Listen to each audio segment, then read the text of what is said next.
Let me Beaver can't finish your curtail. Let's see what he has to say. What's he got for us this time? They're probably Blu-rays. Aficionados Chris. It's a guilty pleasure. Aficionados Chris. It's a comfort measure. Aficionados Shine the lights, shoot the camera, smile for the world in panorama. He likes to impersonate walk-on.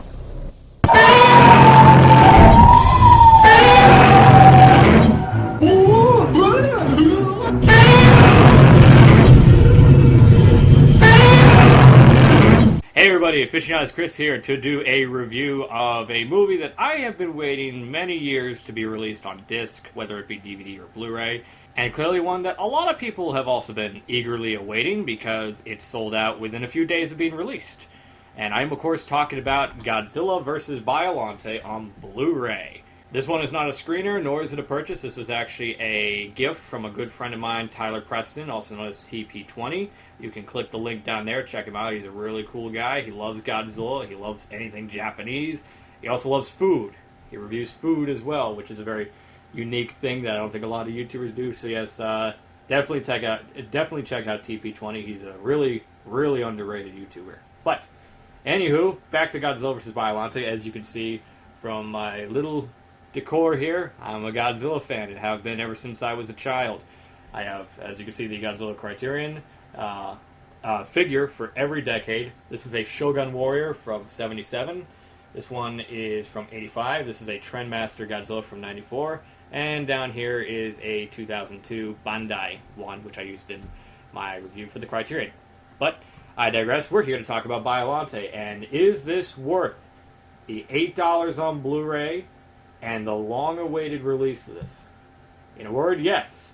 If you're a Godzilla fan and have been waiting forever for Biollante to be released on disc, no need to worry anymore. You no longer have to import it from any country, nor do you have to buy any bootlegs from any black market sellers in your alleyways. Biollante looks fantastic on Blu-ray. It looks very soft, but given that this is from 1992 and knowing the material that they used back then, that's how it should look. The transfer is actually very similar to the Japanese Blu-ray that a lot of friends, including Tyler Preston 20, had imported.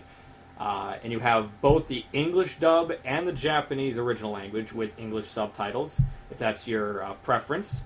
I prefer dubs because I grew up with Godzilla dubbed, so I would love to watch all the cheesiness in this. And this is released by Echo Bridge, who usually do reissues of a lot of action movies like Equilibrium, Existence, From Dusk Till Dawn. They've done a lot of reissues. So this is one of their latest Blu-rays to be of a film that has never been released before, as it says right there, for the first time on Blu-ray, and it's also the first time on DVD. DVD is $5, so this is a very affordable title. No matter how poor you are, you can afford this movie somehow, and it'd be nice to have sitting in your collection with your other Godzilla movies. This is, of course, the third Godzilla movie to be put on Blu-ray, the first one being Godzilla, which was released by Classic Media. It looked terrible. It was released a second time by Criterion. Then we got Destroy All Monsters from Media Blasters, which is long out of print and fetching collector's prices. Megalon was scheduled to be on Blu-ray, but had to be delayed, and the pre-order is actually now back up. So if you haven't bought Megalon, go get the pre-order, because odds are the Blu-ray is coming out very soon. So Godzilla vs. Biollante is the third Godzilla movie to be released on Blu-ray. It has some bonus features, including a making-of documentary of Godzilla vs. Biollante, which, of course, anyone who's a fan of Godzilla movies loves to see making-ofs. We love to see, how they do all the fight scenes and the model buildings, and it's always a lot of fun. But if you've never seen Biollante, well, I guess you're not a Godzilla fan then, but if you've never seen Biollante, basically, a brief sum up of the premise is Godzilla's DNA is combined with that of a plant, and it becomes Biollante, and in old Godzilla fashion, he must destroy Biollante and save Tokyo, or Japan, or whatever. It's a formula that Godzilla's been doing for over 20 films now. Godzilla fights another monster to save the world, and then goes back into the sea where he will rest.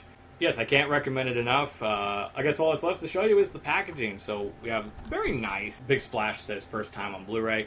Miramax up there, but of course this is Echo Bridge reissuing a Miramax title. The Super Beast Battle of the Century, Godzilla vs. Biollante. Spine right there. On the back, a list of the specs and bonus features, and shot of Biollante and Godzilla. And we have the disc right there of Godzilla fighting Biollante. So it's a standard release, but it's well worth the price, especially for $8 freaking dollars. It's worth every penny because not only do you get Godzilla in high definition, but you get a movie that hasn't existed on any disc format for anyone in the United States. So if you're a Godzilla fan and have never seen this movie, pick it up as soon as you can, and do it soon because every store is running out of copies. This thing is selling very well, and I'm hoping with the sales of this Blu-ray that we will see Godzilla in 1985 on Blu-ray and DVD, because that's another film in the Godzilla library that's never been released. So, hope you all enjoyed my little in-depth review of Godzilla vs. Biollante. I hope you have a good day, and see you later.